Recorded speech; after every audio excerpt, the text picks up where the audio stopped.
घ्या. बरं वाटतंय आता? बरं आहे आता.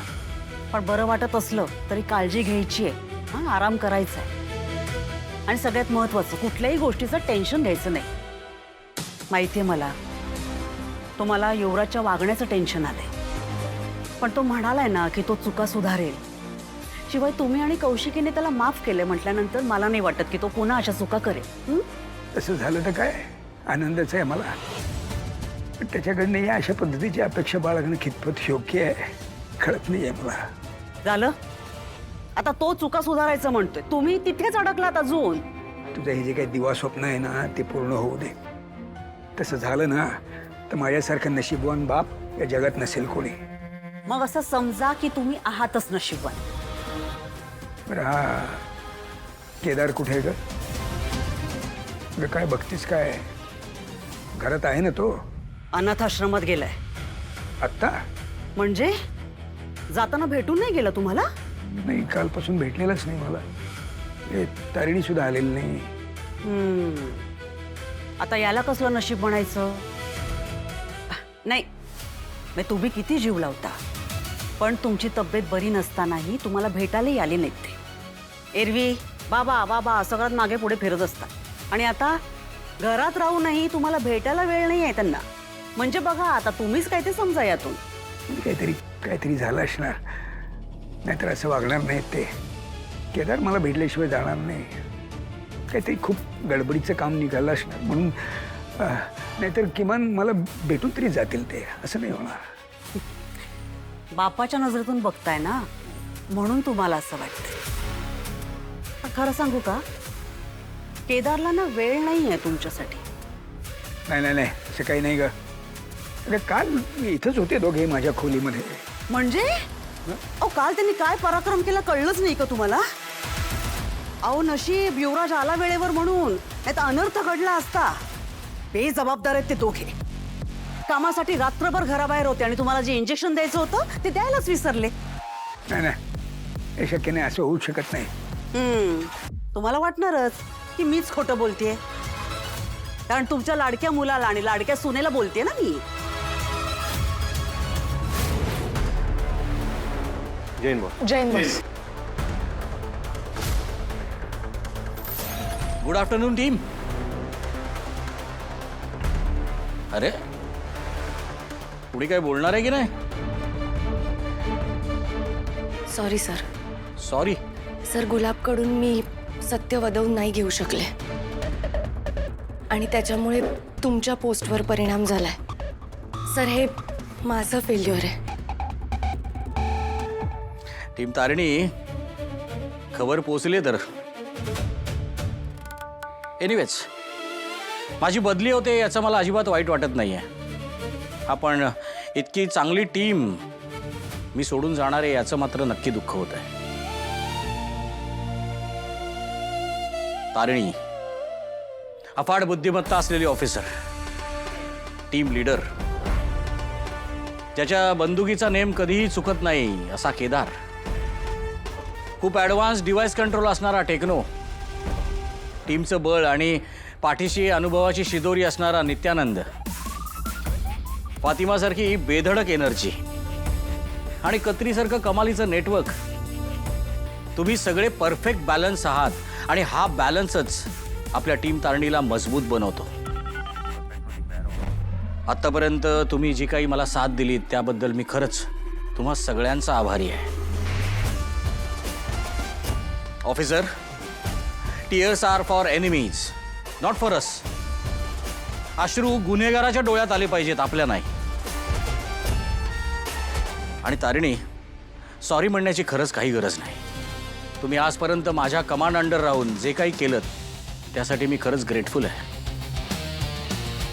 So team Tarini, are you ready for last briefing? Yes, sir. So team Tarini, this is the last order from your chief. माझ्या जागी लवकरच आता नवीन चीफ अपॉइंट होईल. त्याच्या ऑर्डर्सनुसार प्रत्येक गोष्ट नीट फॉलो करायची आहे तुम्हाला. टीम तारिणी साधू सरांसोबत होती याची छाप नव्या ऑफिसर समोर तुमच्या कामातून, धैर्यातून आणि शिस्तीतून जाणवायला हवी. Will you make me proud? Yes, sir. Good. ही माझी शेवटची कमांड आणि तुम्हा सगळ्यांचा घेतलेला निरोप. Thank you team. So chief officer Sadhu signing off. जय हिंद. जय सर. तारिणी, मला जरा 2 मिनिटं तुझ्याशी बोलायचं आहे. टीम. सर.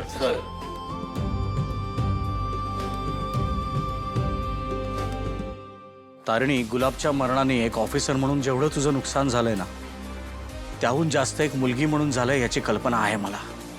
तो तर गेलाच, पण जाताना वसुधाचं सत्य सुद्धा बरोबर घेऊन गेलाय. आणि एक चक्रव्यूह आखून गेलाय, ज्यातनं बाहेर कसं पडायचं ते तर दूरच, पण त्याच्यात शिरायचं कसं हेच कळत नाहीये. मला सांग, काय सांगितलं गुलाबने?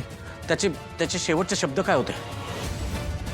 मी फक्त एक प्यादा होतो आणि आजही एक प्यादा आहे, पण माझ्यावरती एक व्यक्ती आहे जी अजूनही मोकाट फिरत आहे. ती व्यक्ती कुठे लांब नाही, इथेच तुझ्या आजूबाजूलाच आहे. सर, त्याच्या म्हणण्यावरनं या सगळ्यामध्ये आपल्या जवळपासचीच कुठली तरी व्यक्ती इन्व्हॉल्व्ह आहे. May be. तारिणी, वसुधा मला नेहमी एक थेअरी सांगायची, जी मला वाटतं तुझ्या नक्कीच कामी आहे. तुझी आई म्हणायची, जेव्हा गुन्हेगार आपल्या जवळपासचा कोणी असतो ना, त्याला ओळखणं सगळ्यात जास्त सोपं असतं. जी व्यक्ती ध्येयाच्या जवळ पोचत असताना तुला थांबवत असेल, काळजी दाखवून मागे यायला सांगत असेल, देर आर चान्सेस ती व्यक्ती अधिक घातक असेल. तू चक्रव्यूहात शिरशीलही, पण वसुधाचे हे शब्द तुला चक्रव्यूह भेदायला सुद्धा मदत करतील.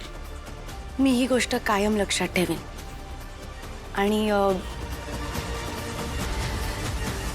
तुमचा गायडन्स कायम मिस करेन सर. All the best. नाही सर, आज प्रोटोकॉल तोडून एक गोष्ट करायची आहे. परमिशन आहे? ॲक्च्युली आता मी तुझा चीफ नाही आहे, but as your old chief, permission granted.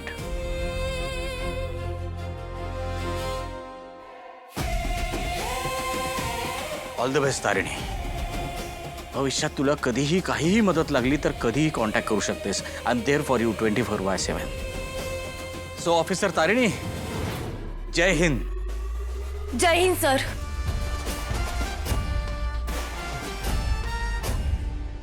या गुलाबबद्दल आपल्याला अजून काही कळलंय का? अजून तरी काहीच नाही मॅम. सीबीआयच्या कस्टडीत जाण्याआधी स्पेशल क्राईम युनिटला गुलाब काही बोललाय का ह्याची माहिती मला हवी आहे. ओके, मी एक काम करते, मी कमिशनर सरांशी बोलून बघते, मला काही माहिती मिळते का बघते. And keep me. Yes ma'am. या कामत काका, आय एम एक्स्ट्रीमली सॉरी, जरा कामात होते. I can understand. बसा ना. या गुलाबच्या न्यूजच्या बाबतीत तू भयंकर क्युरियस आहे सर. Very good. काम आहे म्हणल्यावर. चालतं. तुम्ही आज अचानक ऑफिसला कसे आला? सहज, अगदी सहज. म्हटलं बरेच दिवस नाही आलोय, आज जाऊन यावं. पूर्वी कसं क्लिनिकला जाण्याच्या आधी इथे यायचो. तुझ्या वडिलांसोबत, काकांसोबत मस्त गप्पा व्हायच्या, चहा व्हायचा. सगळ्या बातम्या मला आधीच कळायच्या, मग टीव्हीवर यायच्या. बाय द वे, तब्येत कशी आहे दयाची?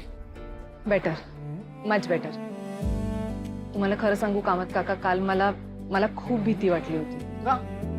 नाही, कारण दया काकांना असं बघून मला जरा टेन्शन आलं होतं, पण आज त्यांनी खाल्लंय, त्याच्यामुळे माझं टेन्शन जरा कमी झाले. And all thanks to you. झालं, पुन्हा थँक्स टू. अहो कामत काका, खरंच त्यांच्या तब्येतीची खूप काळजी वाटते मला. ते एकदा ठणठणीत झाले की मगच मला बरं वाटेल. व्यवस्थित बरा होईल, तू अजिबात टेन्शन घेऊ नकोस. पण मला ऍक्च्युली तसं वाटत नाहीये कामत काका. आता घरातली परिस्थिती तुम्हालाही माहिती आहे. घरातलं वातावरण जोपर्यंत शांत होत नाही, मला नाही वाटत तोपर्यंत दया काकांना बरं वाटेल. सगळं नीट होईल, अजिबात काळजी करू नकोस.